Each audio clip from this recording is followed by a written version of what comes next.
नमस्कार दोस्तों, आप सभी का स्वागत है हमारे चैनल वास्तु सफर में। दोस्तों, अगर आप भी अपनी लाइफ में कुछ नया सीखने की चाह रखते हैं, तो अभी हमारे चैनल वास्तु सफर को सब्सक्राइब कर लें। हे भगवान शिव, महाशिवरात्रि की इस पावन पवित्र वीडियो को जो भी लाइक करें, उसके जीवन के सभी दुख दर्द दूर कर देना, उसकी भक्ति संपूर्ण करना, भक्ति स्वीकार करना। हर हर महादेव कमेंट में जरूर लिखें दोस्तों। महाशिवरात्रि है, भोले की रात्रि है और साल भर के इंतजार के बाद यह खूबसूरत चमत्कारी महारात्र आती है और इस खास रात्रि में हम सब मिलकर करेंगे। भोले बाबा को प्रसन्न हो जाएंगे, शिव में लीन, और हम बात करेंगे महाशिवरात्रि 2025 की गृहस्थ के लिए, जहां यह पावन उत्सव भगवान शिव और माता पार्वती के मिलन का प्रतीक, उनके विवाह का प्रतीक है। वहीं जो आध्यात्मिक है, वह शिव की समाधि में सदा के लिए ठहर जाने के लिए उनके लिए रात्रि है। जो साधक है, वह सभी इस रात में साधना में लीन रहते हैं। दोस्तों, हम पहले इस वीडियो में बात करेंगे आम गृहस्थ की क्या, आप इस दिन कैसे करेंगे, व्रत क्या है, इस दिन का महात्म्य, पूजा विधि, श्रेष्ठ मुहूर्त जब आपको पूजा करनी और निश्चित काल और 4 प्रहर की पूजा का समय क्या है, अभिषेक कैसे करना है, ये सभी हम जानेंगे। महाशिवरात्रि शिव की महान रात्रि और शिव भक्तों के लिए अत्यंत ही पवित्र दिन है और इस दिन शिवलिंग का शिव परिवार की पूजा करते हुए शिवलिंग पर जल अभिषेक अवश्य करना चाहिए। रुद्र अभिषेक कर सके तो श्रेष्ठ है और जीवन के इससे सभी कष्ट दूर होते हैं, आपकी सभी मनोकामनाएं पूर्ण होती हैं। तो इस बार कुछ कंफ्यूजन है, आजकल हर तिथि पर कंफ्यूजन हो रहे हैं। 2 तिथि आ रही है, 26 को करें 27 को करें, तो बता दूं, महाशिवरात्रि 2025 में 26 फरवरी को ही मनाना है। बुधवार का दिन है और चतुर्दशी तिथि को प्रारंभ हो रहा है। 26 फरवरी को सुबह 11 बजे चतुर्दशी तिथि की समाप्ति होगी, 27 फरवरी को सुबह 9 बजे तक। और इस साल बहुत सारे शुभ योगों का निर्माण हो रहा है, पर शिव योग है तो शिव योग में महाशिवरात्रि आना अपने आप में श्रेष्ठ होता है। पूरे दिन रहने वाला है यह योग और श्रवण नक्षत्र भी है, शाम को 5 बजे तक रहने वाला है। इसके बाद घनिष्ठा नक्षत्र चालू हो जाएगा। तो जो लोग भी रात में 4 प्रहर की पूजा करना चाहते हैं, वह लोग शाम को 6:30 से रात को 9:30 तक पहले प्रहर की पूजा करें। दूसरा प्रहर 9:30 से 12:30 तक है। तीसरा प्रहर 12:30 तक तारीख हो जाएगी। 27 की मध्य रात्रि तो 12 से लेकर 3 बजे 4 मिनट तक और चौथा पहर है। उसकी पूजा 27 फरवरी को सुबह 3 से 4 से 650 तक रहने वाली है।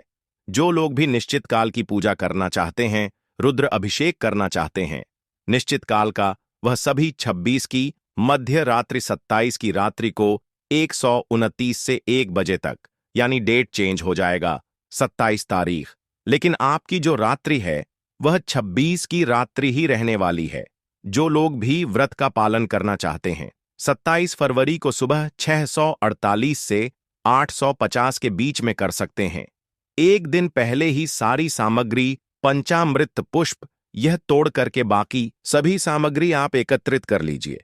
अगर आप गंगा जल से अभिषेक करना चाहते हैं तो कच्चा दूध, दही, शुद्ध घी, शहद, शक्कर, चंदन, अष्टगंध, कलावा, जनेय 2 या 3 रखें, क्योंकि आप अगर गणेश जी को, नंदी बाबा को, कार्तिकेय को, सभी को अर्पित करना चाहते हैं तो 4 जनेय वो आपको लगेंगे। बाकी अगर आप सिर्फ भोलेनाथ को अर्पित करना चाहते हैं तो 1 जनू वो रख लीजिए। बेलपत्र अवश्य रखें, 100, एक आपकी इच्छा हो उतने बेलपत्र आप रख लें। अगर आपके पास बेलपत्र की अवेलेबिलिटी नहीं होती तो पहले ही बेलपत्र कर करके रख लीजिए। अब बेलपत्र इससे चमत्कारिक रूप से फल प्राप्त होते हैं। और जो लोग भी फ्रेश बेलपत्र लेंगे, कटे फटे बेलपत्र ना हो, इस बात का ध्यान रखें। साफ सुथरे पूरे 3 पत्तियों वाले या उससे ज्यादा पत्तियों वाले बेलपत्र हो। 3 से कम पत्तियों वाली जो संख्या होती है बेलपत्र, वह आपको नहीं चढ़ाना चाहिए। भांग धतूरा जो आपको अवेलेबल हो सके वह लीजिए। सफेद पुष्प, गुलाब पुष्प में भी ध्यान रखना चाहिए।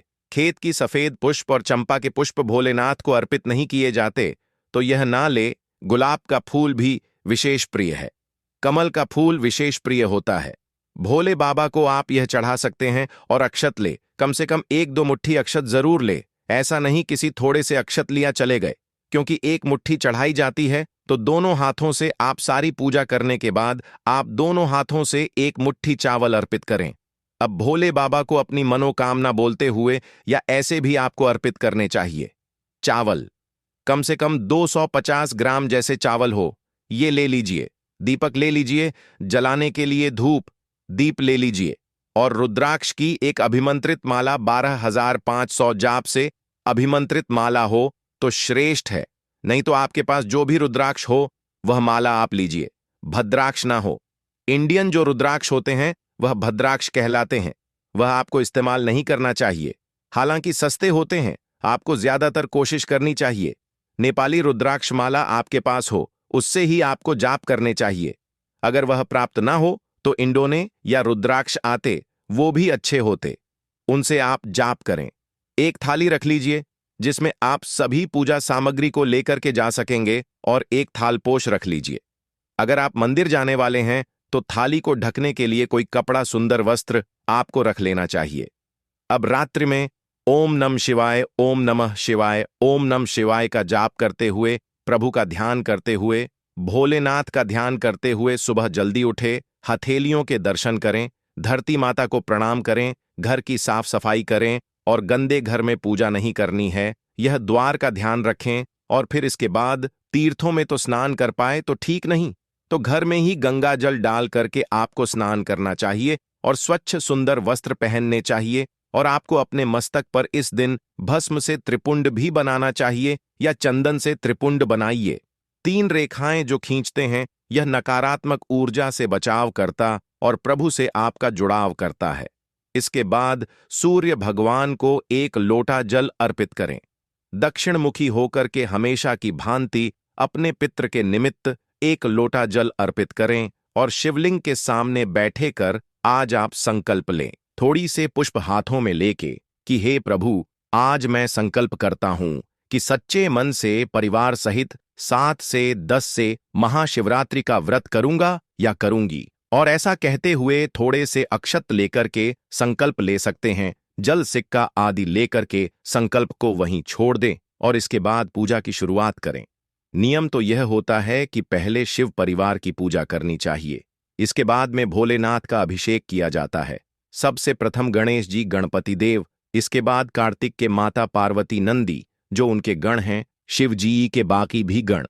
अगर वीरभद्र आदि का कहीं मंदिर है तो आप वहां पूजन कर सकते हैं। इसके बाद ही अगर नहीं हो तो इन सब का भाव करके थोड़ा थोड़ा पूजन करके आप कुछ रख दीजिए, सुपारी रख के भी पूजन कर सकते हैं। और फिर आपको भोले बाबा का अभिषेक शुरू करना चाहिए। पहले ही पंचामृत तैयार कर लें, दूध, दही, घी, शहद, शक्कर सब मिलाकर आप पंचामृत बना सकते हैं, या फिर आप अलग अलग भी अभिषेक कर सकते हैं। पूजा खड़े होकर के नहीं करना चाहिए। अक्सर मैंने देखा है लोग खड़े होकर के अभिषेक करते हैं। खड़े होकर के अभिषेक नहीं किया जाता है, हमेशा बैठ करके अभिषेक करना चाहिए। और अगर आप किसी मंदिर में जा रहे हैं जहां बहुत भीड़ है, वहां पर बैठने की व्यवस्था नहीं है, और आप अभिषेक कर रहे हैं, तो आप उसमें हम कुछ कह नहीं सकते हैं। जैसी व्यवस्था हो वैसे ही करे। इसलिए मैं कोशिश करता हूं कि घर पर ही सही नर्मदा शवर शिवलिंग हो, इसको रख करके आप घर पर स्थापित करके अपने घर में शांति तरीके से अभिमंत्रित करके, सवाल, जब इसको आप अभिमंत्रित करके अपने घर पर विराजित करके रखें, दे आप चाहे तो पंचामृत से एक एक चीजें करके, पहले दूध से, फिर दही से, फिर बूढ़ा यानी शक्कर से, इसके बाद मधु से, घी से अलग अलग भी अभिषेक कर सकते हैं। सभी चीजों को मिलाकर एक साथ ही ओम नमः शिवाय, ओम नमः शिवाय, ओम नमः शिवाय बोलते हुए अभिषेक करें। इसके बाद लास्ट में फिर शुद्ध जल से अभिषेक करें, और इसके बाद शिवलिंग को एक मुलायम कपड़े से पोंछ कर पहले वस्त्र धारण कराए। अगर आपके पास वस्त्र बड़ा शिवलिंग नहीं है, वस्त्र आदि नहीं पहना रहे हैं, तो कलावा ही लपेटे, वस्त्र का भाव करके इसके बाद जनेऊ धारण कराए। फिर सुंदर से भोले बाबा को चंदन से त्रिपुंड बनाना चाहिए। माला सुशोभित करें। आप चाहे तो आंकड़े के पुष्प मिले तो आंकड़े के पुष्प की माला, गुलाब, कमल, जो भी पुष्प, सफेद पुष्प उपलब्ध हो, जैसा बताया मैंने। खेत की चंपा नहीं चढ़ाएंगे, यह आपको फिर भोलेनाथ को अर्पित करना चाहिए। ओम नमः शिवाय ओम नमः शिवाय का जाप करते रहे संपूर्ण पूजा के दौरान। और बेलपत्र है तो पहले ही छांट करके रख लीजिए। जो भी साफ बेलपत्र हो, बिना कटे फटे वाले 1000, 121, 108 जो आपकी श्रद्धा शक्ति हो, या चांदी का बेलपत्र पत्र और अर्पित करें। बेलपत्र चढ़ाने का नियम हमेशा बताता हूं कि जो चिकना भाग है वह आपके शिवलिंग पर अर्पित करना चाहिए उस दिशा से। और इसके बाद भोले बाबा को थोड़ी सी भस्म, अबीर गुलाल यह जरूर चढ़ाने चाहिए। भांग और धतुरा आपके पास है तो वह अर्पित कीजिए। इसके बाद घी का दीपक जलाए। शमी का पत्ता अगर प्राप्त हो सके, शमी का पुष्प प्राप्त हो सके तो यह भी श्रेष्ठ होता है, यह चढ़ा सकते हैं। और इसके बाद शिवा मुट्ठी आपको चढ़ा चाहिए। घी का दीपक जलाए, आरती करें। कपूर से आरती करनी चाहिए। कपूर गौरव करुणावतारम करके आरती करें। भोग लगाएं। भोग में आप ताजे में मौसमी फल ले सकते हैं। बेर है, अमरुद है, सेब है, अंगूर, केला आदि का भोग लगा सकते हैं। कलाक हो या अन्य दूध की मिठाई हो, आप यह उनको भोग के रूप में अर्पित कर सकते हैं। और फलहार आदि का प्रसाद आप कुत्तों के आटे की पूरियां, सब्जी आदि अर्पित कर सकते हैं। ध्यान रखें, जो भी पूजा करेंगे सारे समय आपको मन को शांत रखना है। अब भोलेनाथ पर आपका अपना ध्यान केंद्रित होना चाहिए। ओम नमः शिवाय का जाप करते रहे, शिव का जाप करें। और मंदिर जा रहे हैं तो ध्यान रखें, इधर उधर दिमाग को ना रखें कि कौन क्या कर रहा है। मंदिर में वह आपको दिमाग नहीं लगाना है, सिर्फ अपनी पूजा पर आपको ध्यान फोकस करना है। कौन कहाँ क्या खड़ा है, क्या कर रहा है। नहीं तो आप इतनी मेहनत से ये सब चीजें इकट्ठी करके पूजा करने गए हैं, और जाने अनजाने लोगों के बीच में आप फंसकर, माया में फंसकर अपनी पूजा का फल शेष कर लेते हैं। इसलिए अपना ध्यान सिर्फ भोलेनाथ पर रखें। और वहीं बैठ करके फिर शिव चालीसा का पाठ हुआ, रुद्र अष्टक हुआ, महामृत्युंजय मंत्र आदि व ओम त्रिंबक यजामहे सुगंधिम पुष्टिवर्धनम उर्वर रूप में वंदना मृत्यु और मृता, इस प्रकार से जाप कीजिए। ओम नमः शिवाय, ओम नमः शिवाय, ओम नमः शिवाय का जाप कीजिए। अन्य मंत्र भी है, ओम नमो भगवते रुद्राय, ओम नमः शिवाय। या फिर मैंने आपको जो बीज मंत्र अगर गुरु मंत्र दिया है तो आप अपने गुरु मंत्र का जाप करें। कम से कम 108 बार तो करना ही चाहिए। अब बाकी 11 माला का जाप कर सकते हैं तो श्रेष्ठ है। और रात्रि जागरण करना चाहिए। कोशिश करें कि रात्रि जागरण करके चारों प्रहर में शिव पूजन करें, और नहीं तो नमः शिवाय का जाप करें। शिव जी के मंत्रों का उच्चारण करें, शिव जी के पाठ करें, और दिन भर उपवास रखना चाहिए। और 3 प्रहर का व्रत ऐसे माना गया है, लेकिन महाशिवरात्रि पर 3 प्रहर का व्रत होने से प्रदोष काल में व्रत शिव जी का खोल लिया जाता है। लेकिन महाशिवरात्रि पर निघोट होता है, यानी पूरे दिन निर्जल व्रत करने का नियम है। जो लोग नहीं रह सकते वह फलाहार करें, पाइनएप्पल जूस आदि पी सकते हैं, कुत्तों के आटे की पुड़िया आदि खा सकते हैं। अगर और ज्यादा तबीयत खराब होती है तो समा के चावल आदि जो भी साबूदाने के बड़े आध, बहुत लोग पूछते हैं साबूदाना खा सकते हैं या नहीं, तो बिल्कुल खा सकते हैं। साबूदाना ध्यान रखें, अच्छी कंपनी का साबूदाना लगे जो फैन ट्री में बनाई गई है। सड़क जो सस्ती मंदी साबूदाना होता है वह लेकर के आपको नहीं खाना चाहिए। और रात्रि में थोड़ी देर साधना जरूर करें, बिना गुरु की अनुमति के। आप चाहे मेरे अंडर में हो या किसी और अन्य गुरु के अंदर में हो, आपको उग्र तांत्रिक साधना नहीं करनी है। आपका साधना का उद्देश्य शुभ होना चाहिए, सकारात्मक होना चाहिए। किसी को परेशान करने के लिए शत्रु ना शादी की साधना ना करें। और जो भी साधना कर रहे हैं वह अपने गुरु के अलावा किसी को नहीं बतानी चाहिए। इससे आत्मा की शुद्धि होती है और मानसिक शांति की प्राप्ति होती है। जीवन में धन आता है, वैभव आता है, सफलता की प्राप्ति होती है, नकारात्मक शक्तियां से बचाव होता है। आपके जीवन में बार बार विफलता आ रहे हैं, सक्सेस नहीं मिल रही, बाधाएं आ रही हैं, तो इन सभी का नाश होता है। साथ ही साथ पूरे परिवार की सुरक्षा होती है, दुर्घटनाओं से रक्षा होती है।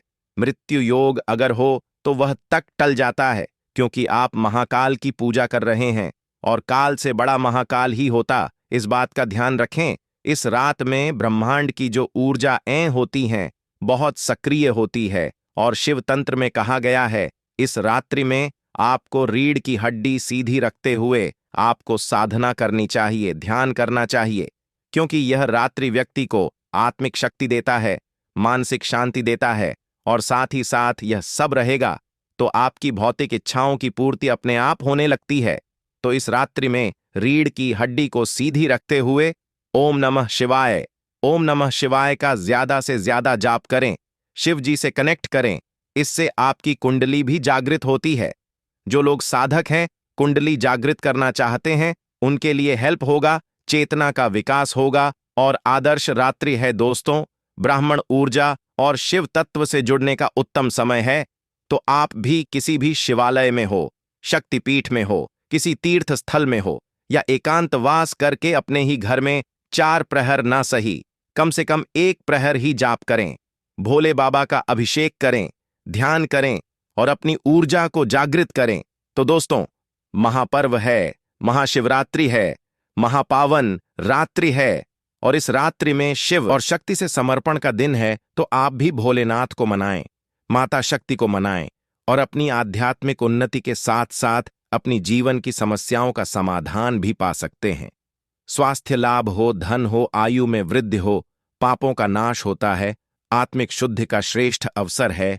तो पूरा फायदा उठाए और मैंने कोशिश की है और मैं कई ऐसी वीडियो अपलोड करूंगा जिसमें कई उपाय होंगे। आप हमारे चैनल वास्तु सफर को सब्सक्राइब करके रखें, जिससे आपको लाभ ही लाभ होगा। लाइक करें, हर हर महादेव लिखना ना भूलें। जय शिव शंभू कालों की भी, काल महाकाल की जय हो। धन्यवाद।